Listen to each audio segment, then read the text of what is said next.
este gobierno jamás va a incautar, jamás va a confiscar las cuentas penales. El problema es cuántos ecuatorianos hoy viven ¡Digo que no se va ningún banco a la quiebra! ¿En quién podemos creer ya? el IVA del 10%. Respeto su intimidad. Si yo tengo la capacidad de producir ideas, El mismo banco que estaban saqueando el país tenían un yo delegado. le puedo hacer una pregunta tan dura como la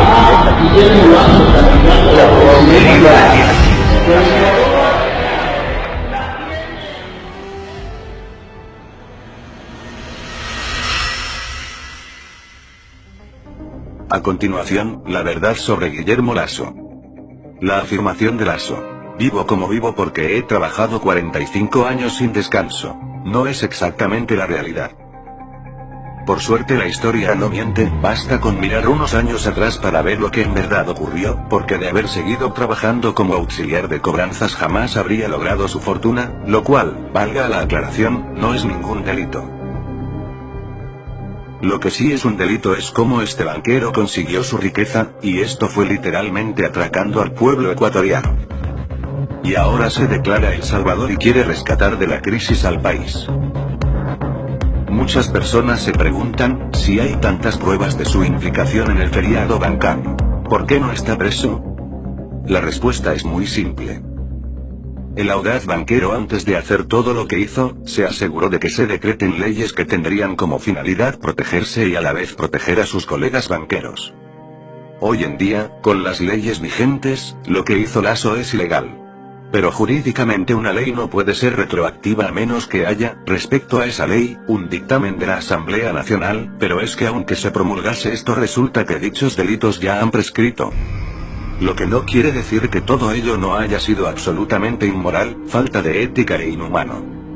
Con lo cual, lo importante es no perder de vista la historia y mantener el relato verídico, principalmente a las nuevas generaciones para que no sean manipuladas por este tipo de politiqueros de alto estatus. Para los que no conocen al verdadero Lasso, esta es su historia, y cómo se enriqueció de manera ilícita.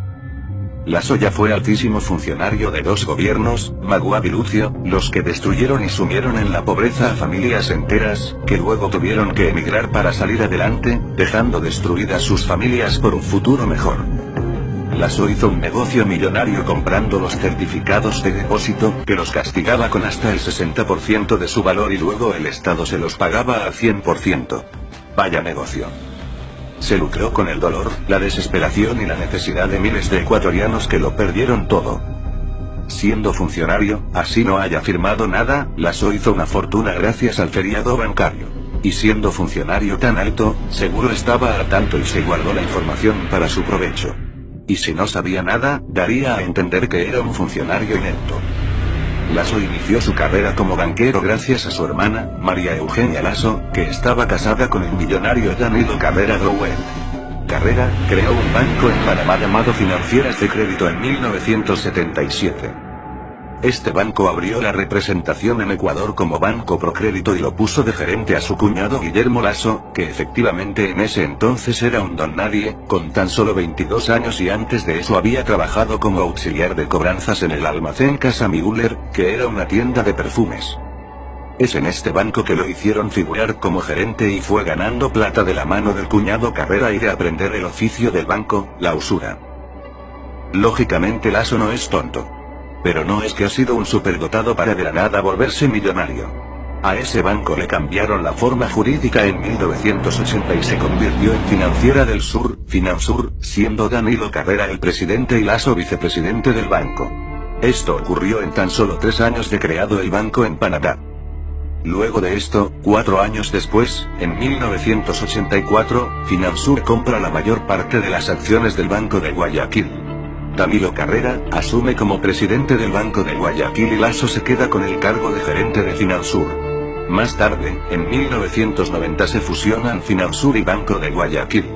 Como resultado de esta fusión, Danilo Carrera se mantiene como presidente y Lasso asume la gerencia del banco.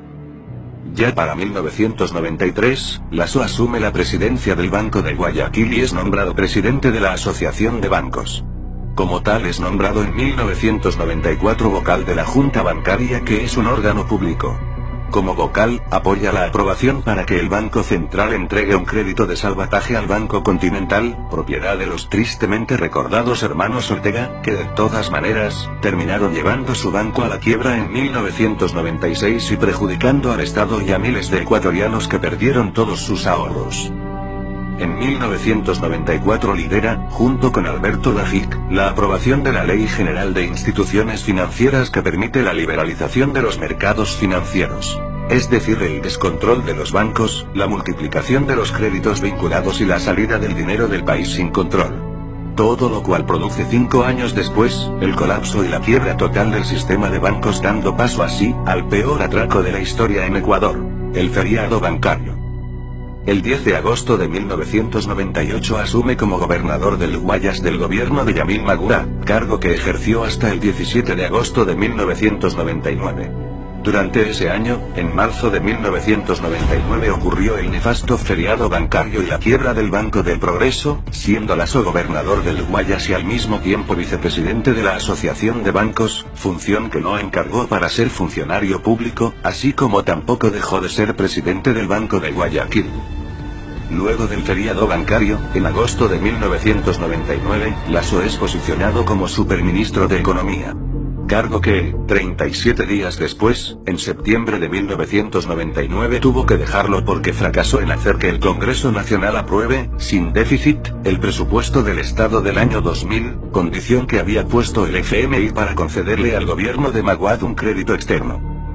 Para ese efecto Lasso había propuesto subir el IVA del 10% al 15%, excepto al papel periódico, así como el recorte de gastos en salud y educación. El Congreso no le aprobó tal propuesta. Yamil Maguad decidió no pagar la deuda externa, y es ahí cuando Lasso se quedó sin piso y sin cobrar el dinero de los bonos de la deuda externa que poseía en el Banco de Guayaquil. Entonces presentó su renuncia. Mientras tanto, el Banco de Guayaquil comenzó a comprar a los desesperados ciudadanos que lo perdieron todo, sus certificados de depósitos reprogramables que les fueron entregados a cambio de sus depósitos en los bancos cerrados. El Banco de Guayaquil compró a precios reducidos, entre 40, 50, y hasta el 60% del valor nominal. Mientras que por decreto, Maguad obligaba a la CFN, el Estado, a pagar a los bancos el 100% del valor. Claramente un negocio usurero y aprovechándose del dolor ajeno. Cabe recalcar que todo fue legal, porque la ley lo permitía. Pero era una acción cruel, despiadada, inhumana, e inmoral. Es así como Guillermo Lasso hizo su fortuna que, en el 2014, ganó mensualmente el equivalente al sueldo de 2.410 trabajadores. Con esto queda claro. 1. Que Lasso desde 1994 fue padre del quiebre financiero de 1999, al crear y hacer aprobar la Ley de Instituciones Financieras. 2. Que Lasso conocía perfectamente lo que estaba pasando en los bancos en 1999. Él sabía que iban a quebrar y nunca movió un dedo para evitarlo. 3. Que Lasso le sacó provecho al feriado bancario, lucrándose con la necesidad y el dolor ajeno de miles y miles de afectados. 4. Que fue un fracaso su gestión como ministro de Economía. Un torpe político que no pudo hacer aprobar el presupuesto del Estado. 5. Que se hizo banquero gracias a la palanca de su cuñado David Carrera, con quien hizo argolla para abrirse paso de una manera meteórica en el negocio de la usura, o sea, el oficio de banquero. Piénsalo. ¿Qué intereses puede tener este banquero, si siempre buscó lucrarse del dolor ajeno? ¿Queremos otro feriado bancario para beneficiar a los banqueros deshonestos? ¿Queremos que nos gobierne una persona con estos antecedentes? Tú eliges.